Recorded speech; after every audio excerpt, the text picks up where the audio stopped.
បាទបន្តទៀតគឺភ្ជាប់តំណែងជាមួយនឹងភ្នាក់ងាររាយការណ៍ព័ត៌មានពីតាមបណ្ដាខេត្តដោយទី1យើងទៅកាន់ក្រុងប៉ោយប៉ែតលោកបន្ថនជំរាបសួរលោកបន្ថនបាទជំរាបសួរលោកសម្បូរនិងលោកសំខាន់បាទលោកបន្ថននៅព្រឹកនេះតើមានព័ត៌មានអ្វីរាយការណ៍បាទព្រឹកនេះខ្ញុំបាទមានសេចក្តីរាយការណ៍មួយបាទពាក់ព័ន្ធនឹងភ្លៀងធ្លាក់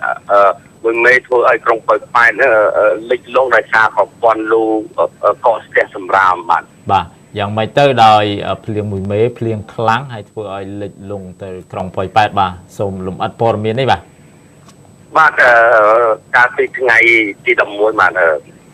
ផ្លូវចាក់បេតុងនិងផ្លូវលំជាច្រើនខ្សែបាទទៅបានទឹកលិចបាទហូរកាត់ផ្លូវបាទគាត់តែជឿងមេនឹងបាទមិនតែប៉ុណ្ណោះលំនៅឋានប្រជាពលរដ្ឋបាទនៅសាលារៀនមួយចំនួនរងការលិចលង់ផងដែរបាទធ្វើឲ្យអាជ្ញាធរក្រុងហ្នឹងមានវិធានការជាបន្តក្នុងការរំដោះទឹកឲ្យស្រកវិញបាទដោយសារតែប្រព័ន្ធលូវាអាចកកស្ទះទៅដោយសម្រាមនោះលោកបាទលោកមកវិញជ្រុនអភិបាលក្រុងប៉ោយប៉ែតនឹងក៏បានចុះទៅពិនិត្យជាបន្តផងដែរទៅតាមនៅឋានក៏ដូចជាសាលារៀនបាទនៅឋានប្រជាពលរដ្ឋដែលទឹកលិចបាទលោកក៏បាននិយាយផងដែរថាមូលហេតុបណ្ដាលឲ្យទឹកភ្លៀងលិចគឺហូរមិនតាន់ដោយសារប្រព័ន្ធលូបង្ហូរទឹកស្ទះដោយដីនិងសម្រាមហូរចូលបាទមួយផ្លូវមួយចំនួនទៀតគឺដែលមិនតាន់មានប្រព័ន្ធលូបង្ហូរទឹកផងដែរបាទលោកបន្ថនសំខាន់លោកបន្ថនរយៈពេលប្រហែលជាប្រមាណម៉ោងដែរភ្លៀងនៅក្រុងប៉ោយប៉ែតនោះបាទធ្វើឲ្យលិចបាទភ្លៀងពេញមួយយប់តែម្ដងមួយយប់ស្ទើរមួយថ្ងៃផងដែរលោកបាទហើយមិនដាល់ឲ្យលិចធ្វើឲ្យមូលហេតុខ្ញុំសូមបញ្ជាក់ផងដែរលោកក៏ពាក់ព័ន្ធនឹងបញ្ហាដែលភ្លៀងមួយមេនេះធ្វើឲ្យកកស្ទះនេះដោយសារតែក្រុមហ៊ុនមួយចំនួនឬក៏ដូចជាបញ្ហាអាជីវករផងដែរពាក់ព័ន្ធនឹងអាជីវករលក់ខ្សាច់បាទអាជីវករលក់ថ្មដែលពួកគេបើកលក់នៅតាមចិញ្ចើមផ្លូវក្បែរដីកាបង្ហូរទឹកដូច្នេះអាចខ្សាច់ក៏ដូចជាថ្មអាចហូរចូលទៅក្នុងលូបាទធ្វើឲ្យមានបញ្ហាបាទខ្ញុំសូមបញ្ជាក់ថាក្រុងប៉ោយប៉ែតនេះនៅតាមផ្លូវជាតិលេខ5លោកបាទមិនមែនជាចាក់កស៊ូហើយមានន័យថាស្អាតដូចទីក្រុងផ្សេងទេដោយសារតែ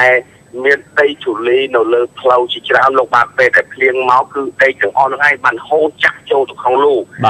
បញ្ហានេះប្រជាពលរដ្ឋក៏មានកង្វល់ផងដែរចំពោះ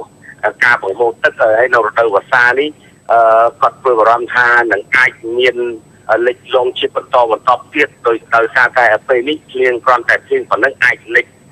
លងធ្វើផ្ទះបណ្ដាលឲ្យបាទលោកបន្ថនសំខាន់លោកបន្ថនតិចយើងឃើញថាអាជ្ញាធរក្រុងនោះក៏បានចុះទៅពិនិត្យផងដែរតើលោកខាងអាជ្ញាធរនឹងមានវិធានការយ៉ាងណាដែរក្នុងការណែនាំទៅដល់អាជីវករក៏ដូចពលរដ្ឋក្នុងការចោលសម្រាមដល់អាជីវករក្នុងការលក់ខ្សាច់លក់អីហ្នឹងតើពួកគាត់មានការណែនាំទៅដល់អាជីវករទាំងអស់នោះទេបាទកន្លងមកអាបាក្រុងលោកមានវិធានការផងដែរពាក់ព័ន្ធនឹងចំណាត់ការទៅបញ្ហាបរិស្ថានក៏ដូចជាការទប់ស្កាត់នឹងផងដែរតែងតែឲ្យអាជ្ញាធរមានសមត្ថកិច្ចធ្វើការណែនាំដល់អាជីវករលក់ដូរឬក៏ក្រុមហ៊ុនដែលមានរថយន្តជាច្រើនសម្រាប់ដឹកទំនិញនោះដែលមានឃ្លាំងនៅតាមដងផ្លូវផងដែរដើម្បីឈូសឆាយនិងទប់ទៅចេញពីថ្នល់ជាតិប៉ុន្តែការដែលទប់ស្កាត់របស់អាបាក្រុងទៅបីលោកមានការព្យាយាមយ៉ាងណាក៏ដោយសារតែក្រុងប៉ោយប៉ែតលោកផ្លូវជាច្រើនដែលឡើងមកថ្នល់ជាតិសិតតែជាផ្លូវដីដូច្នេះបញ្ហាផ្លូវកស៊ូនេះវា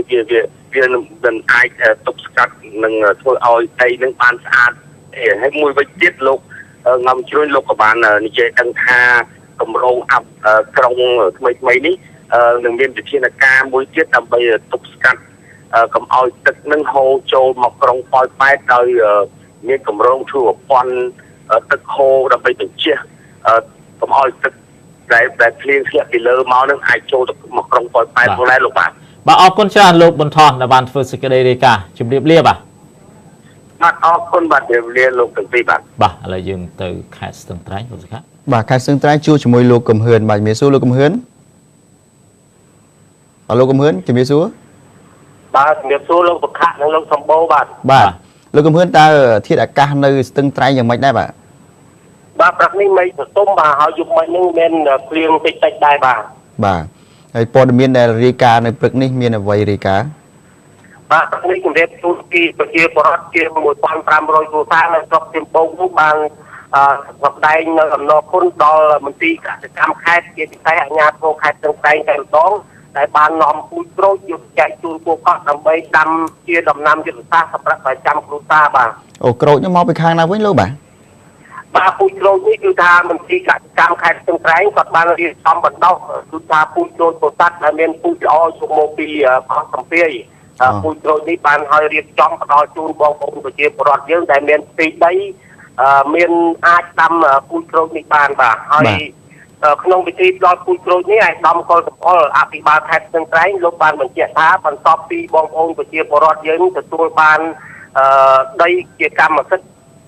ច្បាស់លាស់ពីរាជរដ្ឋាភិបាលផ្ដល់ឲ្យតាមរយៈគោលនយោបាយចាស់សកម្មភាពថ្មីនេះគឺថាសូមឲ្យបងប្អូនប្រជាពលរដ្ឋទាំងអស់នឹងខិតខំធ្វើការងារបង្កបង្កើនផលជាពិសេសដាំដំណាំយុទ្ធសាស្ត្រនេះតែម្ដងដើម្បីលើកស្ទួយជីវភាពរស់នៅប្រចាំថ្ងៃហើយដំបានបញ្ជាក់ទៀតថាដំណាំទាំងនេះគឺថាយើងអាចហូបបានហើយនៅសល់អាចយកទៅលក់នៅទីផ្សាររូបប្រាក់ចំណូលសម្រាប់ដោះស្រាយជីវភាពប្រចាំថ្ងៃបានថែមទៀតផង បាទលោកកំហឿនតើក្នុងមួយគ្រួសារទទួលបានកូនក្រូចប្រមាណគុំប្រមាណដើមបាទ បាទតាមលោកទូចទេប្រធានទីកសិកម្មខេត្តបានលោកបានបញ្ជាក់ថាពូជក្រូចនេះគឺថាចែកជូនបងប្អូនកសិករយើងជាង 1,500 គ្រួសារហើយក្នុងមួយគ្រួសារខ្លះបាន3ដើមគ្រួសារខ្លះបាន5ដើមហើយលោកទូចទេបានបញ្ជាក់ថាបងប្អូនប្រជាពលរដ្ឋយើងនេះបច្ចុប្បន្ននេះគាត់បានធ្វើការផ្លាស់ប្ដូរទម្លាប់ច្រើនហើយបន្ទាប់ពីរូបផលអនុផលពីឈើមកដាំដំណាំកសិឧស្សាហកម្មនេះហើយសូមស្ដាប់ប្រសាសន៍របស់លោកទូចទេប្រធានមន្ត្រីកសិកម្មនិងលោកសុភីដែលជាកសិករមកពីស្រុកទៀមពងទទួលបានពូជក្រូចនេះបាទអញ្ចឹងសូមអញ្ជើញស្ដាប់លោកប្រធានកសិកម្មហើយនិងបងប្អូនប្រជាពលរដ្ឋដែលទទួលបានពូជក្រូចទៅដាំបាទ នៅក្នុងស្រុកសៀមបូកនេះយើងចែកជូនចំនួន4ឃុំហើយចំនួនក្រូចដែលយើងចែកជូននឹងចំនួនសរុបជាង 7,500 ដើមដែលក្នុងនោះកសិករនៅក្នុងឃុំអូស័យកដាលហ្នឹងគឺដោយបានចំនួនគ្រួសារជាង 1000 គ្រួសារអញ្ចឹងគឺគាត់បានតែក្នុងម្នាក់តែ3ដើមទេហើយក្រៅពីនោះគឺនៅឃុំស្រែកសាំងឃុំអូមរះហើយឃុំកោះស្ពាយគឺមួយគ្រួសារបានចំនួន5ដើម មានសេចក្តីត្រេកអរយើងបានដើមក្រូចនេះទៅដាំគឺយើងបានផលហើយយើងចង់លក់ឬចង់ហូបអានឹងស្រេចនឹងចិត្តយើងដោយថាយើងបាននេះបានដោយ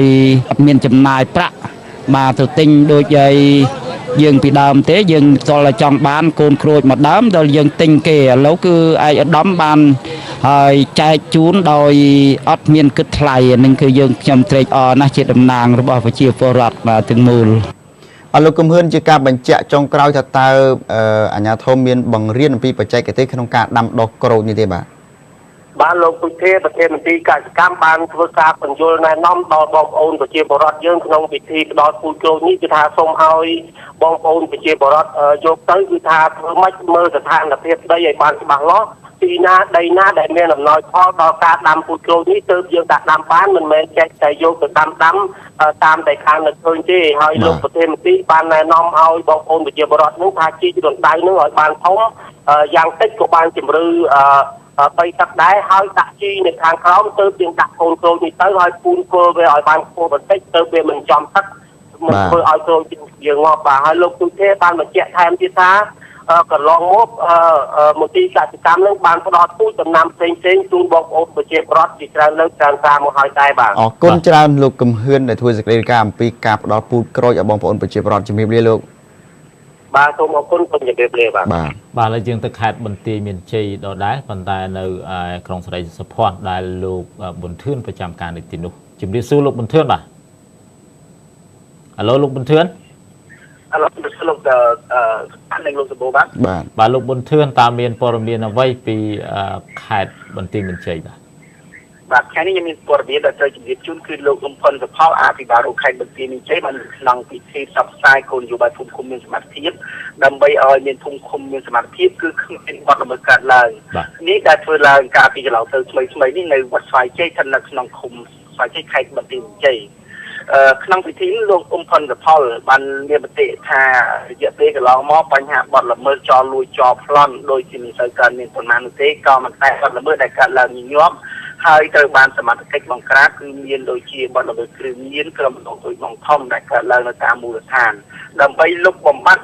บอลระเบิดอย่างนี้คือเรียกการโจรวมปีตัวเชี่ยรัฐการจิมบนสมัครกิจเราแต่เรียนเทียนการลุกบอมบัดโดยเชี่ยกันไหลลัดใจใจในการตักคือเมียนในกระมองตัวบังท่อมระบายสีซองตีเหลียวอาศัยเทคนิคเชี่ยเปิดปัจจุบัน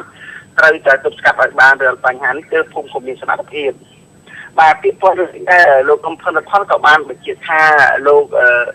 บางเวทีการสอบสายหรือปัญหาภูมิคุมเมียนสมรรถภาพนี้ไปเกี่ยวกับรถโดยโดยเฉพาะซานุสตาโจรูมอปีพิคมโดยเฉพาะคุมสายเจยังคุมบนลูกน้องสอบสายเจยังประมาณเชียงปีโดยเนี้ยได้โจรูที่เสียสายคือดำไปเอาเกี่ยวกับรถมีการโจรูหากการขโมยอาญาโทษโดยเฉพาะสมรรถภาพในตามมูลฐานดำไปเอาภูมิคุมนี่เมียนเมียนบัตรระเบิดกัดแรงเพียงโซมไปเกี่ยวแท้บ่ตามปอระเบียบเกี่ยวกับรถน้องไข่เปลี่ยนเจรูบันตับพาปัญหาระบายสิ่งซ้อนคือในจากการเมียนโดยเฉพาะคุมเสื้อคุมสมโต๊ะนักทำสองคนไปนี่กันสมัยที่สองให้ในสังกัดพีชนังทองใส่กับพร